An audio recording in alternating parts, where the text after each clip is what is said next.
Bueno, y ahora sí que sí, empezamos el segundo bloque del tema, que es el tema de propiedades periódicas. Es muy fácil, yo creo que no es complicado, lo más difícil del tema era todo lo anterior, ¿vale? Porque es un poco más abstracto. Entonces, en primer lugar, os he hecho como una especie de resumencillo, ¿vale? Sobre la tabla periódica de los elementos. Actualmente hay 118 elementos, bueno, ya sabéis que algunos son naturales, se encuentran de manera natural y otros hay que sintetizarlos artificialmente. ¿Vale? Que algunos son estables, sin embargo otros son radiactivos, pero bueno, tampoco vamos a entrar mucho en las características de todos los elementos, ¿vale? Porque no es de este año. Entonces, simplemente sí que tenéis que saber la ubicación de los elementos, ¿vale? Yo diría que por lo menos de los 4 primeros periodos sí que tenéis que conocer la ubicación, es decir, saber cuál es el número atómico de los elementos principales, ¿vale? Os pueden decir que escribáis la configuración electrónica del hierro, del vanadio, del cromo, del fósforo, del azufre, del oxígeno, etcétera. Y sí que tenéis que saber cuál es su número atómico, ¿vale? Entonces, bueno, fijaos, ya sabréis, esto lo paso rápido, ¿vale? Ya sabéis que los elementos se organizan en la tabla periódica siguiendo un orden creciente según el número atómico, ¿vale? Desde el 1, ¿vale? Donde está el hidrógeno, hasta el 2 donde está el helio, luego estaría el litio, berilio, boro, carbono, etcétera, ¿vale? Entonces, los elementos se agrupan en diferentes grupos, que son estos de aquí, ¿vale? Y en periodos, que son estas filas de aquí.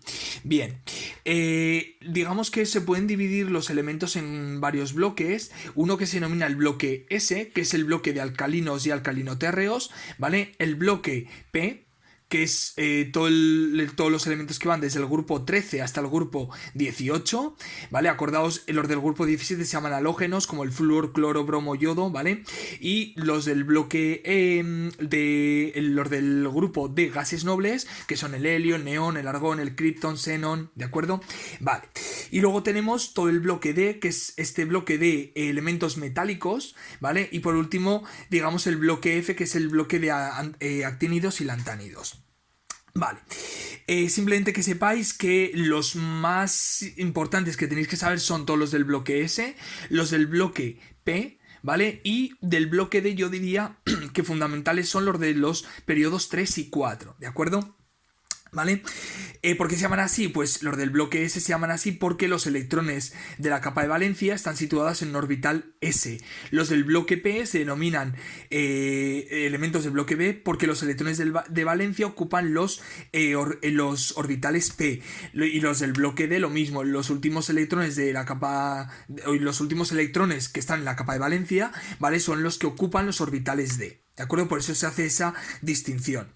Entonces, es importante que sepáis que todos los elementos que pertenecen a un mismo grupo tienen una configuración electrónica similar, análoga, ¿vale? En la capa de valencia y por lo tanto tienen un comportamiento químico similar.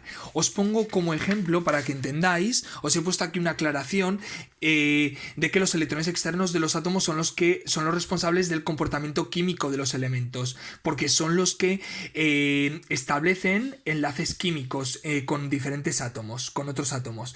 Entonces, simplemente para que sepáis, por ejemplo, los gases nobles, si analizáis la configuración electrónica, siempre tiene una configuración electrónica con 2 electrones en orbital S y 6 electrones en el orbital P, ¿vale? Por ejemplo, para el neón sería 1s2, 2s2, 2p6. Veis que siempre está la última capa de orbital S y orbital P completa. El argón 1s2, 2s2, 2p6, como el argón está situado en el periodo número 3, pues obviamente los electrones de valencia están ubicados en el nivel energético con n igual a 3. Por tanto sería 3s2, 3p6 la configuración electrónica. ¿Vale? Si veis, analicéis la configuración electrónica de los alcalinos, tanto en el sodio como el potasio, el rubidio, en todos, ¿vale? En la última capa, ¿vale? Tienen un único electrón, ¿vale? Eso es lo que explica, lo que hacen es suelen tender a perder este electrón, ¿vale? Y formar por tanto cationes con una carga positiva. Por eso siempre los alcalinos los encontramos como cationes con una carga positiva. En el caso de los halógenos, flúor, cloro, veis que lo que hacen es tener la capa completa S y sin embargo solamente tienen 5 electrones en la capa P. Tienden, ¿vale?, a ganar un electrón para tener la capa P el orbital p completo. Por tanto, todos tienden a formar aniones con una carga negativa. Por eso siempre solemos ver fluoruro, cloruro, bromuro, yoduro, es decir, los aniones correspondientes con una carga negativa. Pues bien, lo que vamos a ver ahora son las propiedades periódicas, ¿vale? Es decir, hay propiedades de los átomos, ¿vale?, que varían, digamos, de una manera sistemática a lo largo de la tabla periódica. Y eso se denominan propiedades atómicas periódicas. ¿Qué vamos a estudiar? El radio atómico, la energía de ionización, la afinidad electrónica y la electronegatividad. Hoy os voy a explicar únicamente radio atómico y energía de ionización, ¿vale? Esto es muy importante porque también suelen preguntarlo en la EBAU. Fijaos, lo primero, para empezar, radios atómicos, ¿vale? En primer lugar, os diría que es muy difícil establecer el radio atómico de un átomo. ¿Por qué? Porque ya hemos hablado en el capítulo anterior, si yo tengo un núcleo, los electrones no están exactamente en una región determinada, no están en una capa determinada y por lo tanto no puedo decir que el radio de la órbita tiene un valor definido, ¿vale? Como hemos visto, se habla del concepto de orbital en el que alrededor de un núcleo se establece la densidad electrónica, el electrón va orbitando alrededor, pero sin tener exactamente una región definida. Obviamente hay una región donde la probabilidad de encontrarlo es un 90%, bien, que es lo que denominamos un orbital atómico, pero el electrón también se puede extender por unas regiones un poquito más allá fuera del orbital atómico.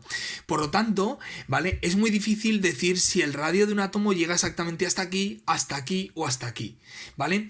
Por lo tanto, porque lo que hemos dicho, la distribución de la densidad electrónica no tiene un límite claramente definido, por eso se habla de orbital atómico, ¿vale? Pero ¿qué se hace? Se establece el radio de un átomo a través de la distancia internuclear cuando forma un enlace químico. Por ejemplo, si yo analizo un átomo de cloro aislado, claro, la densidad electrónica del átomo de cloro se puede distribuir, ¿vale?, por una serie de límites que hace muy difícil establecer si el radio llega hasta aquí o llega hasta aquí.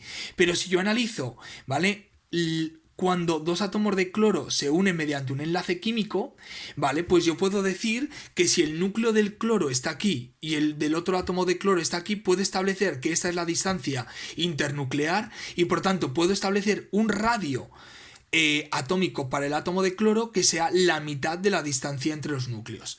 Por tanto, en aquellas moléculas diatómicas con enlace covalente, como en el cloro, se establece que el radio atómico es la mitad de la distancia internuclear, ¿vale? Esto se establece, bueno, esto no lo tenéis que saber, pero esta distancia se puede determinar mediante difracción de rayos X, en la que se establece la distancia entre los dos átomos, la distancia internuclear, y por tanto podemos sacar el radio del cloro, ¿vale? En los metales ocurre lo mismo. Si yo tengo una red metálica, por ejemplo con átomos de cobre, ¿vale?, si yo mido la distancia entre dos núcleos contiguos, ¿vale?, que en este caso es 2,56 Armstrong, podré establecer que el radio del cobre metálico es justamente la mitad de esa distancia internuclear, ¿vale?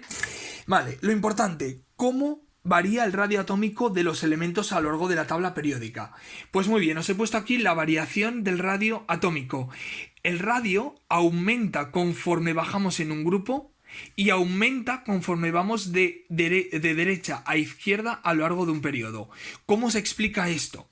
Vale, fijaos, explicar la variación del radio atómico de arriba a abajo, ¿vale?, es muy fácil, porque a medida que se desciende en un grupo, el número cuántico principal n va aumentando, es decir, en el periodo 1 n es igual a 1, en el 2 n es igual a 2, conforme vamos bajando el número, digamos, de orbitales atómicos aumenta, entonces los electrones están ocupando cada vez orbitales de mayor tamaño y por tanto están cada vez más alejados del núcleo.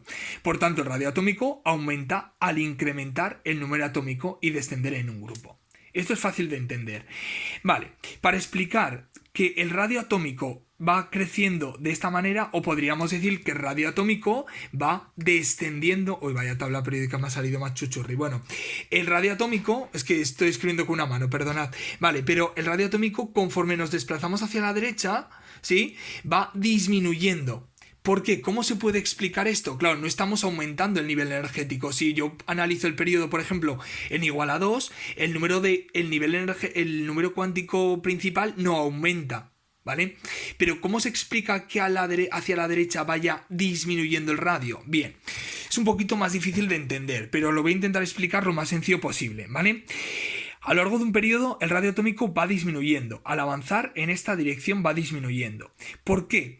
Esto hay que meter un concepto nuevo, que no le voy a dar mucha importancia tampoco, pero que es el concepto de carga nuclear efectiva. Vale, os lo intento explicar lo más sencillo posible. Fijaos, si yo, conforme voy aumentando el número atómico, si yo puedo decir que yo aumento un protón en el núcleo y un electrón en un orbital atómico. Bien, ¿qué ocurre? Que al poner un protón, al tener carga positiva, va a hacer que esos electrones estén cada vez más atraídos hacia el núcleo. Bien, pero hay otro efecto que se llama el apantallamiento de los electrones, es decir, si yo tengo electrones que están en orbitales más internos, esos electrones digamos que apantallan a este y evitan, digamos que evitan que este electrón sea atraído hacia el núcleo más de lo que debería ser. ¿De acuerdo? Porque hay un efecto de apantallamiento por parte de los electrones internos. Pero bien, cuando yo aumento un protón en el núcleo, porque voy avanzando hacia la derecha y por lo tanto aumenta en una unidad el número atómico. Por tanto, eso significa que aumento un protón en el núcleo y un electrón. Pero ¿qué ocurre? Que es más efectivo, digamos, la interacción electrostática del protón hacia el electrón que el efecto de apantallamiento de los electrones internos. Por lo tanto, conforme voy avanzando hacia la derecha en un periodo, ¿vale? No sé si se enfoca bien esto ahora. Conforme avanzo hacia la derecha en el periodo, hago que cada vez la atracción electrostática de los protones hacia los nuevos electrones que se van incorporando sea cada vez mayor. Por tanto, al haber una atracción mayor electrostática, hace, digamos, que el átomo se vaya un poquito, el radio vaya disminuyendo. Por lo tanto, esto es lo que explica que a lo largo de un periodo cada vez los radios sean ligeramente menores, ¿vale? Por este efecto de aumento de la carga nuclear efectiva de los nuevos protones que se van añadiendo al núcleo hacia los electrones de las capas más externas, ¿vale? Más o menos espero que haya quedado entendido. Y luego, importante saber también, cuando se forma un catión o un anión, ¿vale? Los radios se modifican. Por ejemplo, es fácil entender. Si yo formo un anión, ¿vale? Por ejemplo, tengo el flúor y pongo el flúor, le pongo un electrón más, se forma un anión, el radio va a aumentar. ¿Por qué? Bien sencillo de entender. Porque al ganar electrones, ¿vale? Al incorporarse más electrones a la capa de valencia, va a implicar un aumento del tamaño. ¿Por qué? Porque se va a poner un electrón, ¿vale? Y todos los electrones van a tener carga negativa. Por lo tanto, va a existir un efecto de un fenómeno de de repulsión electrostática entre cargas del mismo signo. Por tanto, esto hace ligeramente que los aniones sean ligeramente mayores que los átomos neutros de partida. Con los cationes ocurre lo contrario, es decir, si yo tengo el litio neutro, si yo le quito un electrón y se forma el catión litio, sufre una disminución de tamaño. ¿Por qué? Porque se pierden electrones, por lo tanto, hay menos apantallamiento y va a hacer que el núcleo atraiga a esos nuevos electrones con mayor fuerza. Por tanto, va a aumentar la carga nuclear efectiva y eso va a implicar una disminución del radio atómico. Os he dejado aquí dos ejercicios como ejemplo, ¿vale?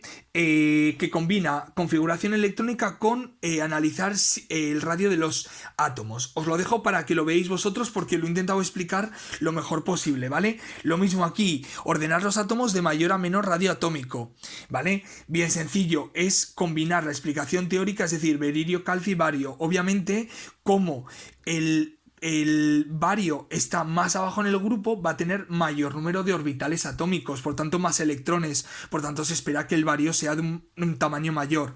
Lo mismo ocurre, ¿vale? A lo largo de un periodo entre magnesio, fósforo y cloro, el radio va disminuyendo a lo largo del periodo porque hay un aumento de la carga nuclear efectiva, por lo tanto el cloro va a ser ligeramente menor que el átomo de magnesio.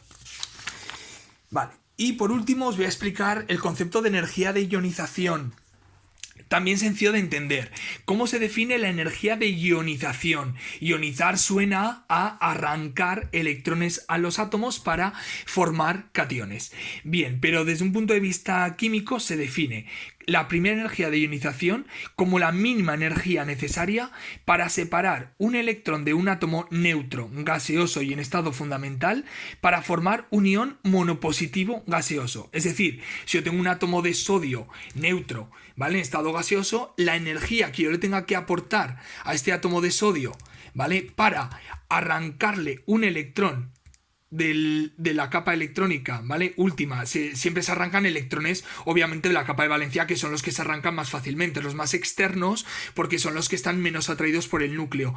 Pues esa energía que yo le tengo que proporcionar a este átomo de sodio para formar un catión monopositivo, ¿vale? Esta es la energía de ionización. Siempre va a ser un proceso endotérmico, por lo tanto, va a tener una cantidad positiva.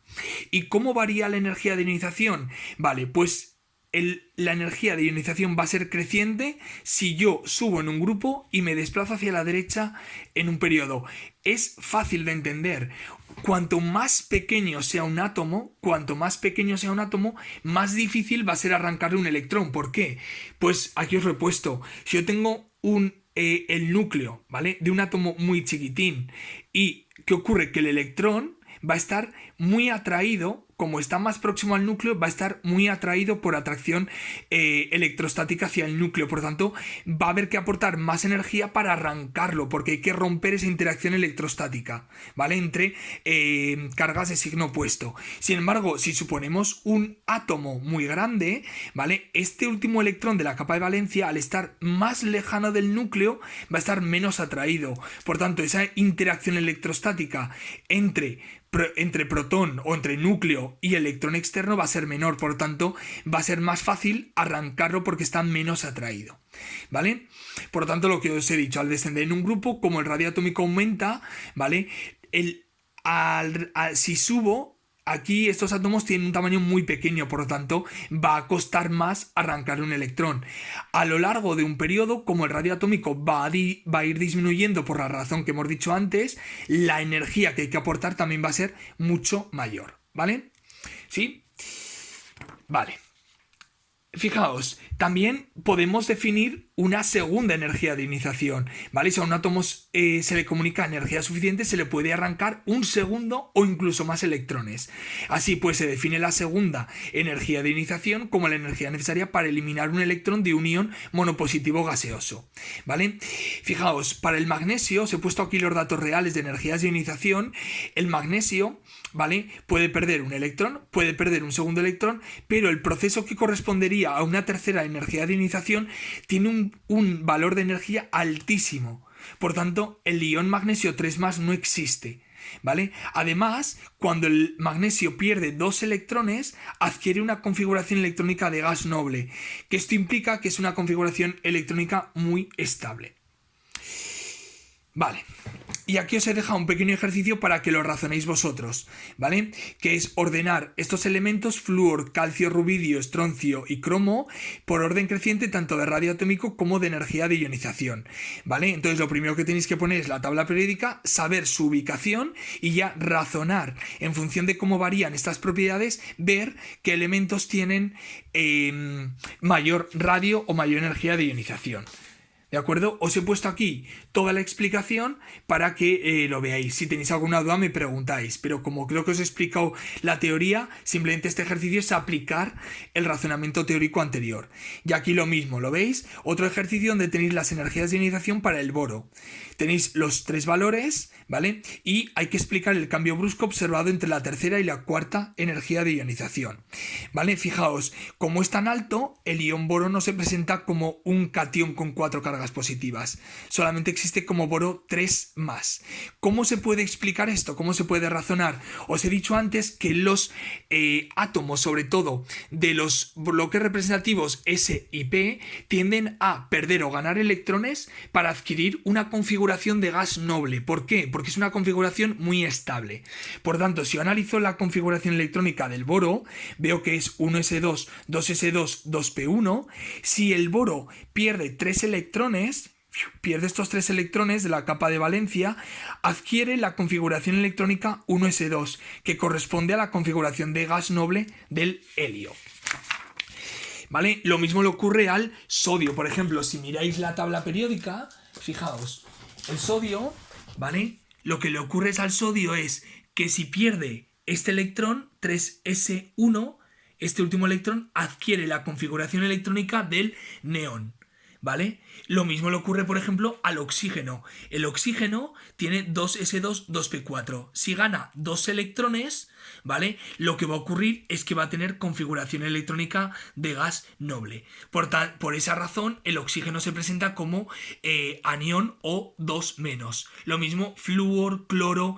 Estos átomos, si ganan un electrón en la capa, en el orbital 2p, adquieren la configuración electrónica del siguiente gas noble. Por eso estos se presentan como aniones. Lo mismo con los metales alcalino-térreos. Si el magnesio pierde estos 2 electrones del orbital 3s, adquiere configuración electrónica del neón. Lo mismo con el calcio. Si pierde estos 2 electrones, adquiere configuración electrónica de argón.